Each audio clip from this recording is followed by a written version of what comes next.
Hello and welcome to this, my wrap up of all the books that I loved in 2024. Now, I put this list together and I found that 80% of this list was ARC reads.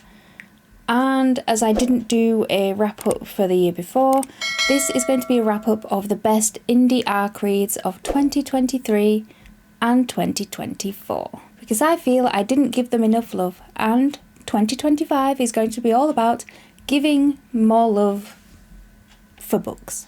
So let's jump right in with number 10. So coming in at number 10 is Welcome to Meadowbrook by Cassandra Thompson. And I really love this book. I read it this year, I think around October time. It's gothic horror fiction with time travel. So this is the blurb for it. A psychiatric facility, an upscale hotel, a casino, a place for wellness, a retreat. No matter the decade, the towering edifice perched on top of a mountain inspires both awe and fear. Holding the secrets of all who have walked her halls and those who haunt them still, Meadowbrook's facade shifts with time. But there is one constant that remains unchanged. Meadowbrook makes her own rules. Told in a series of short stories from alternating viewpoints, each from a different era, discover the unique tale of a place that is much more than what it seems. And it really is good. Now, this story is unique in one way that you can read it from beginning to end as you would a normal book, but you can also read it from end to beginning and it would spoil nothing for you. I haven't read a book that's done that before, so that was really, really nice to experience. And I just enjoyed it so much. For a wonderful gothic read, that is a must. Coming in at number 9 is Violent Delights and Midsummer Dreams. And this is a short story collection. I think there's 12 stories in it. Collected by Quill & Crow Publishing House, which is an independent publishing house. It's a gothic one, so if you like gothic books, I would definitely check out their website. But Violent Delights and Midsummer Dreams, I got that as an ARC last year, and it has gothic retellings of Shakespeare plays. And if that doesn't interest you, then maybe the blurb will. So, Violent Delights and Midsummer Dreams offers a hauntingly beautiful twist on the bard's classic tales. From the moody streets of Venice to the eerie forests of Athens, these stories delve deep into the dark and mysterious side of Shakespeare's world. With each author bringing their own unique vision, be prepared to be transported to realms of love, betrayal, and supernatural intrigue. Whether you're a die-hard Shakespeare fan or just love a good gothic tale, this collection is sure to leave you spellbound. And it did. This was the third ARC I ever read because I only started ARC reading last year, and it has stuck with me, and it's criminal that I haven't actually bought a copy yet. The twists in this was amazing. It doesn't rely on the Shakespeare plays for its backbone. They are just its jumping off point. And there are little Shakespeare Easter eggs in there from the actual plays that they're taking from in these short stories, that when you know the plays and you're reading it, you go, ooh. But yeah, if you love Shakespeare retellings, I would definitely say this is a must read. It combines gothic darkness with Shakespeare whimsy, and it works so well. Coming in at number 8, The Morning of Leon Manor by A.M. Davies. And this was another ARC read that was earlier this year and again was published by Quill & Crow. But this is so gothically beautiful and tragic. It really hits all the right notes. And this is the blurb. When death cuts Remy's marriage to Edgar Leon short, she is forced to confront his only living son and their romantic past. Forced to return to Leon Manor after years of exile, Ben quickly lets her know he is uninterested in making amends. Forced to deal with his temper, her overbearing family, and the discovery of unsettling love letters written for her with no signature, Remy is lost. Haunted by his sister's death years prior, Ben is far from thrilled to return to his childhood home. With a wound far deeper than a mere chip on his shoulder, Ben approaches his father's death like a building storm. He senses something is amiss at the manor and has a growing suspicion his father was murdered. As an inevitable passion grows between them, Remy and Ben fight to uncover the manor's secrets as the darkness creeping through the cracks in the walls threatens to bring them down. Phantoms roam the halls of Leon Manor, and where there are ghosts, there is also foul play. It was so good. It's a gothic mystery, and it's not predictable. Going into it, it does have elements of gothic classic literature, but it doesn't copy them.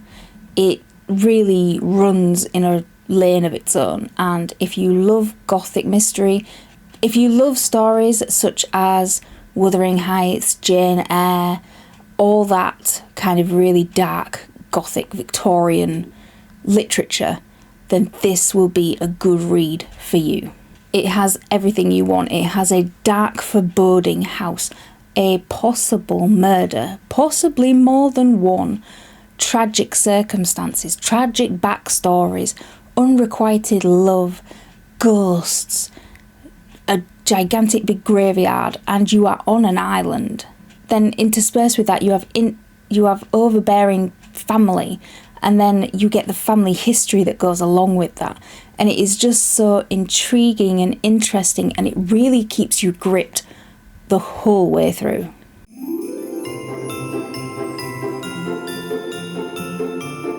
Hi, so editing me here.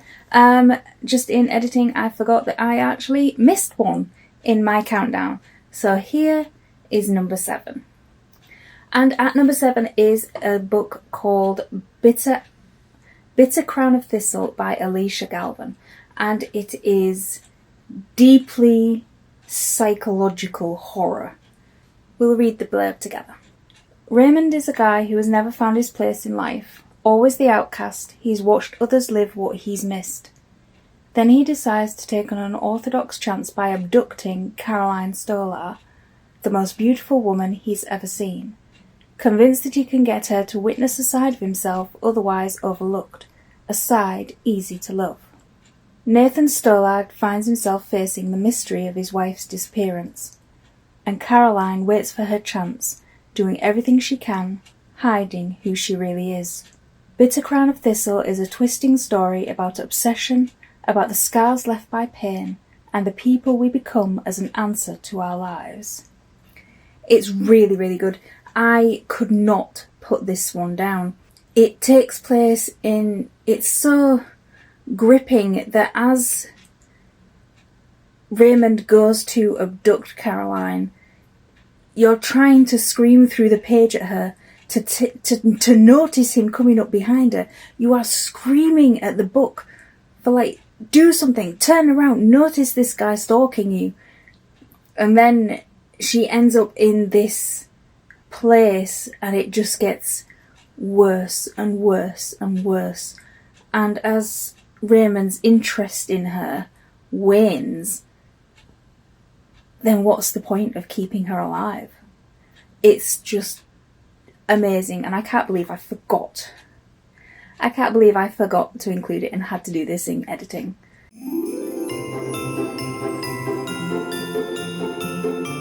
Is The Quiet Stillness of Empty Houses by L.V. Russell. But this was the first arc I ever read, and I read it at the beginning of last year, and I simply had to go out and pre-order it straight away because it is amazing. This is the cover for it. It is glorious. So you've got the gothic house, you've got crows, you've just got it's black and white, there's no colour.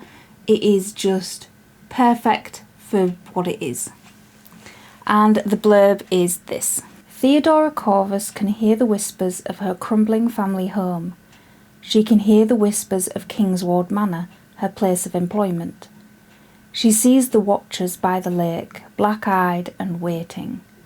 But Broken Oak is silent. Broken Oak is empty. When Theodora takes the job as governess to young Ottoline Thorne, she leaves behind her beloved grandmother and the decaying ruins of her childhood home to travel far north to Broken Oak Manor. There she finds a house filled with secrets. Under the stern eye of the foreboding housekeeper, Theodora quickly navigates the dark and winding corridors of Broken Oak, only to find herself irrevocably drawn to the mysterious lord of the manor. But someone walks the hallways late after nightfall, their footsteps leading to the attic, the only place in the sprawling house that does not remain silent. As her scandalous feelings for Cassius Thorne grow, Theodora fights to unearth the secrets of Broken Oak. Who wanders the house at night? Where is the lady of the manor? What lies behind the attic door high up under the eaves of the house? It's very, very good. It's got 5 stars from me, and it is just where you think it's going, it doesn't go. And you get carried along on this journey, and the ending is just phenomenal. Absolutely phenomenal. It's everything I could have wished for. If you love gothic writing, if you love a haunted house, ghosts, creepy dwellings and creepy people that live in them, this is one for you. So that is 5 of our indie arcs down, and now it's time for some honourable mentions from the bigger publishing houses. So as an honourable mention, we have Witch King by Martha Wells. And this came in an Illumicrate box. I didn't think I would like it. I gave it a shot and it was straight to 5 stars. I can't wait for the sequel coming out in 2025. So this is, after being murdered, his consciousness dormant and unaware of the passing of time while confined in an elaborate water trap, Kai wakes to find a lesser mage attempting to harness Kai's magic to his own advantage. That was never going to go well. But why was Kai imprisoned in the first place? What has changed in the world since his assassination? And why does the Rising World Coalition appear to be growing in influence? Kai will need to pull his allies close and draw on all his pain magic if he is to answer even the least of these questions. He's not going to like the answers. I loved the answers. It's an adult fantasy. There is no romance, there's nothing soppy in it, it is just action from the very first page to the very last, and I can't praise this enough. There is the sequel coming out next year, so I hope that Illumicrate will do an edition of it just so that it fits together, because I don't like series that doesn't fit together. But yeah, it is a very, and the artwork is just amazing. And this wouldn't be a 5-star yearly wrap-up without a Stephen King. And this came out in the summer. You Like It Darker is a short story collection. It does have the sequel to Cujo in it, which I found very, very good. And it's from the Master of Horror, what else can I say? And another honourable mention is Ithaca by Claire North. And this is the year I got back into reading Greek myth. This, I couldn't put it down. It is book 1 in a trilogy. I do have the other books up there. I do have a review video of this. However, I recorded it while on the beach. It is very, very windy, and I can't work out how to get rid of the wind noise without distorting my voice something terrible. So I'm going to see if I can do it. If I can't, it'll just go up as it is, because I can't record it again. I was on the beach in Greece, recorded it. It was an easy 5 stars. I couldn't put the thing down. And last for our honourable mentions is A Sorceress Comes to Call by T. Kingfisher. And I do have 2 copies of this, simply because I bought this one from Waterstones. This came in a Page and Wick book box about a month or so after I'd read it. But as you can see, it is short. It is short, sweet. It is, how many pages is it?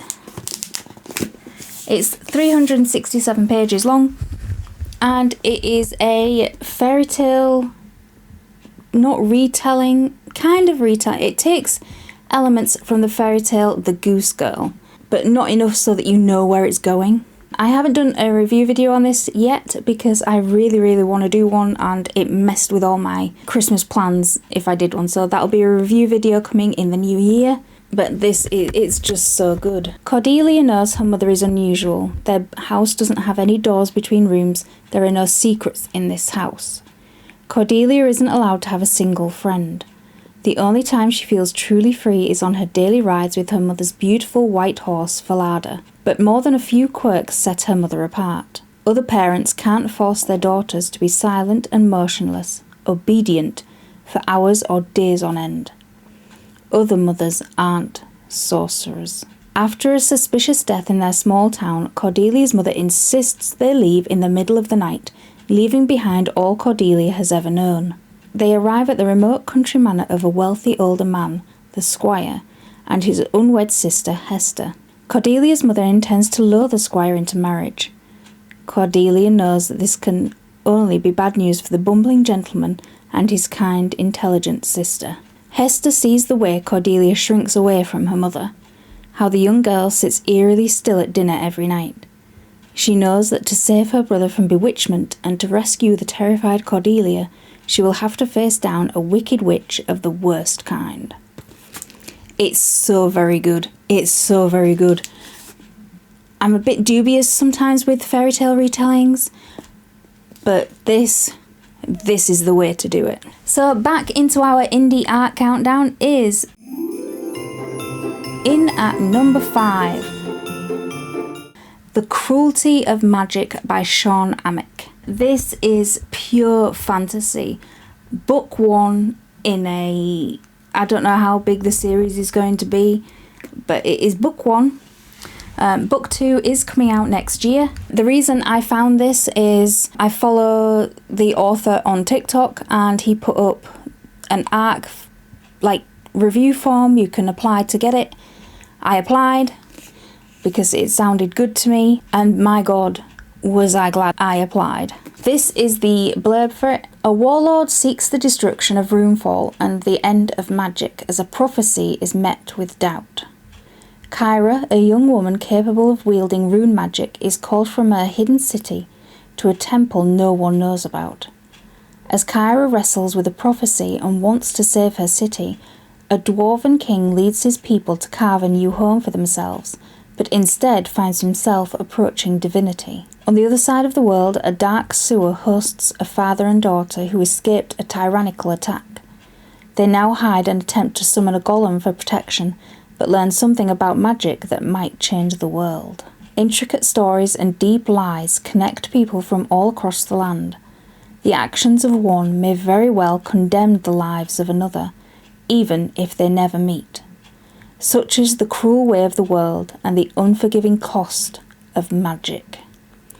It's so damn good. The cover is amazing. I mean, look at this thing. I hope the other ones that come out match. But I know with indie books sometimes that isn't possible if they get themselves a publisher. Sometimes these things change. But I love the cover. I love the story. There's no romance in here. It is pure action fantasy.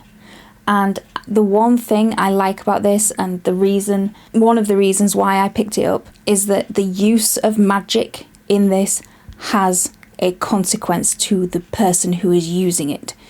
You don't just shoot sparks out of your ass and expect not to get burned. There is a cost to every bit of magic that gets used in this, and it isn't necessarily always for the good. But if you like fantasy, if you like action-packed fantasy, different POVs from around the world, culminating in a gigantic big battle at the end, then this is one for you. And like I said, it is book 1 of a series. There is book 2 coming out in 2025, and I, for one, really can't wait to read it.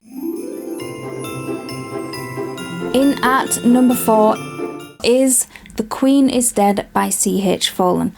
And this is an indie retelling of Lady Macbeth from her perspective. Not really the Shakespearean play, but the actual historical figure herself. Love made her a traitor, hate made her a queen. Peace in the territory of Moray is tenuous at best, and its women know that bored men are often the most dangerous of beasts. Born into a loving and idyllic home in the northern reaches of what would one day become Scotland, Gruach is sheltered from the reality and dangers of living in such remote lands. Yet, as the shadow of treachery and war sweep away the remnants of the innocent girl, and the spark of rebellion is lit by the rakish warrior known as Macbethad, what is left of the woman shall step out of the embers and engulf her world in flame. The Queen is Dead is a speculative retelling of Shakespeare's Macbeth, told from the perspective of literature's most fiendish queen. Inspired by the historical figures behind the infamous characters, this unflinching re-examining seeks a more satisfying origin story for the serpent beneath the flower. For a villain does not a victim make. It is so damn good. And it is her debut novel, and I read on Instagram that the author has just now been picked up by a publishing house, so I am so happy for her. But this was her debut novel. If you're interested in the origins of Lady Macbeth, if you're interested in Scottish history, this is one for you. I love this so much. Put it this way. I loved it so much that I went out and bought it, and I will promote it any chance I get. Especially when you compare it to one that appeared in my video yesterday of a Lady Macbeth retelling by a very popular author that was not a debut, that was picked up by so many publishing houses, had sprayed edges, special treatment, and was crap. This is an undiscovered gem. Now we are on to our top 3. Coming in with the bronze medal is Queen of the Seas by James Fuller. And this is book 1 in the Pirate Queen series. I love the artwork on it. It's so big and chunky because when I ordered it from Amazon, the only way I could get it in hardback, which I didn't realise at the time of ordering, was to get it in gigantic big writing, which I didn't realise until it turned up. It's not as big as what it looks here, but it is book 1 in the series. The second book in the series hasn't been published yet. I'm not even sure it's been written. But to enjoy this book, you don't need to wait for the sequel. It doesn't end on a gigantic big cliffhanger so that you don't get any closure. It ends waiting for the next adventure. But it is so good. So this is the it's so heavy. The seas are wicked and dangerous at the best of times. The ancient gods of old still lay claim to the ocean realm man cannot hope to conquer. Very few still make offerings to those unforgiving deities in faith for clemency. Fewer still have learned the secrets to coexist with such vengeful beings. And only one among those was ever favoured with the title Queen of the Seas. In a world ruled by men and gold, Callisto was no fool. If she wanted something, she had to take it by any means necessary, and it was because of her bold, unruly nature that everything she had dreamed for had changed. With the whisper of a god and a blooded dagger, twice. The life of a pirate had never been her dream, until the moment she seized control of the Poseidon's fury. Right there and then it had become her destiny, one she had been born for, chosen for, and one which men had begun to fear. It is so bloody good. If you like pirate tales, and it doesn't fall into the normal realm of men writing women that they have to have a romance to tie everything together. She doesn't. It's action all the way. She will get right down and dirty, slitting throats, opening innards, etc. Everything a pirate does, she does. And she becomes the captain of this unruly, vicious band of pirates that is feared across the seas for damn good reason. So if you like pirates, if you like adventure without a hint of romance, this should go on your TBR. Now coming in at the silver medal is an indie arc, and that is Jiggly Spot and the Zero Intellect. And I just want you to have a look at this cover. Carnivals, cannibals, and clowns. This cover is everything about this book. The artwork is just perfect. And yes, this is a chunky book.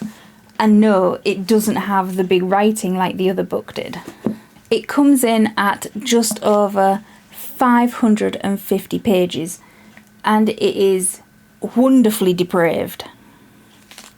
So this is the blurb for it. Meet Jiggly Spot, a 5-foot-tall, half-human, half-warlock carnival clown who spends his free time moonlighting as a drug-dealing pimp and lackey for demonic entities who prey on the weak and vulnerable, casting their dark shadow across humanity through manipulation and fear.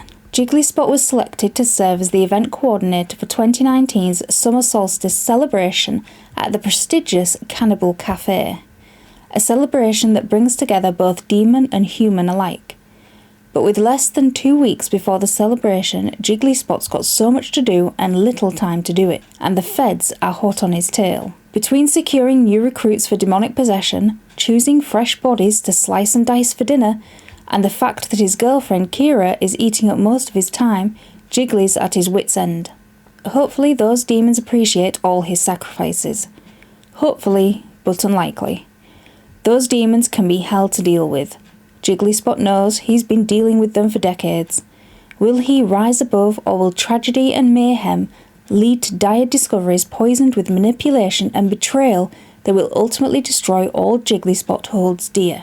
Discover Jiggly Spot and his cast of clowns, killers, demons and wretched fiends in a novel like you've never experienced. Horror, mayhem, thrills, chills, fantasy and spoils are waiting for your reading eyes with an escape into the underworld of mind control and human slavery. Now there are trigger warnings for this, and it's on the back. It says, "Warning, this book contains scenes with profound psychological suffering and graphically violent acts, behaviours, thoughts, deeds and ridicule. No one has been spared, and no label is safe. Although we are proud to report no animals were harmed during the writing of this novel, so that's a good thing. Everyone else is fair game.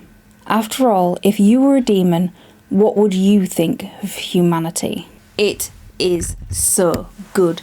I got this as an ARC on my Kindle. I had to pre-order it because it is just amazing horror. Pure horror. No character in this is good. Even we do get different POVs, but it is mainly from Jiggly Spot's perspective, and the guy is not a good guy. Do not be under any illusion. That illusion is just dispersed from the very first chapter. And he's not a good guy that has a redemption arc. There is no redemption arc. These are bad demons. They're from hell. What do you expect? The different characters in it, and it's all leading up to this Cannibal Cafe extravaganza for demons at the end, and everything that goes wrong. You get to know some of the human element. You get to know what people's motives are, how far the body will go to survive, unlikely team-ups to try and get out of this thing, what happens when you are just trying to do a job and everything is out to muck it up for you. It's all that red tape, even for demonic entities. They can't even hold an event. But yeah, if you love carnivals, if you love clowns, if you love horror, this is something that you need to read. You really, really do. I would shout it from the rooftops that everybody should read this. If you love horror, you should read it. It should go on your TBR and you should get to it. It is perfect for reading up to Halloween. I know we're just starting 2025, but even without Halloween, horror, this is everything I wanted and more. So we are up to our number one, the gold medal book. If you've been watching this channel for any amount of time, this author has emerged as one of my firm favourites. And the book is the third in a series, the ending of that particular series, and it is A Cask-Aged Blade by Benjamin Averin. This is the third and final book in the Rainfallen trilogy, following Galahad across this realm, which mixes Arthurian legend and English folklore to perfection in a dystopian setting. So this is the blurb for this one, because it doesn't really have it on the back. This is the intense conclusion to the post-apocalyptic fantasy series inspired by The Witcher, The Last of Us, and Arthurian legend. Unable to set the past behind him, Galahad plots to bring justice to the unholy king.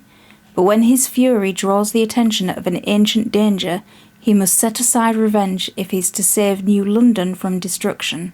It's time for Galahad to take up his casque-edged blade one last time and stand as protector for the realm. Now, I don't want to say too much about what happens in it because it is the third and the finale of the series after these two. So if this series sounds like something you would enjoy, you start with Salt in the Wound, Secret of the Thistle is the second one, Casque-Edged Blade is the third, and it is amazing. It is amazing. It is the best fantasy series I have read in a long time. It has been a very long time since I've given a series 5 stars from book 1 to book 3. It's just been 5 stars across the board, and I am not easily pleased to get something to a 5-star rating, and to be able to do it not just once, not just twice, but for the full series, the full 3, is just shows how good it is. And I am mostly a horror reader, as you can probably tell with things that I have in the background around here and other things that I have on my channel. Fantasy will always come second to horror, but this, it beat out the horror ones that I've read. It was, for a finale, it was everything I hoped it would be, especially considering where the second one left off. To bring it all together and to have more in it, and more world building and more mystery and more oh shit moments, for you as the reader who know the legends and the myths, think, hang on a minute, wait a minute, where's so-and-so, where's this, where's that? I can't get enough of them.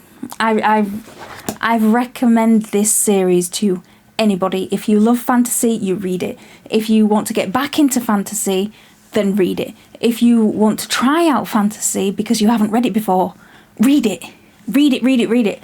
Because it is such an underrated gem, and I just love it. I love it so much.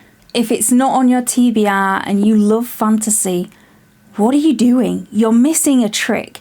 The author has a new series coming out in 2025, which is the Venomborn series, which again is fantasy, but not in the same world as this. So yeah, it is a well-deserved gold medal, my best book of 2024, A Casque-Edged Blade.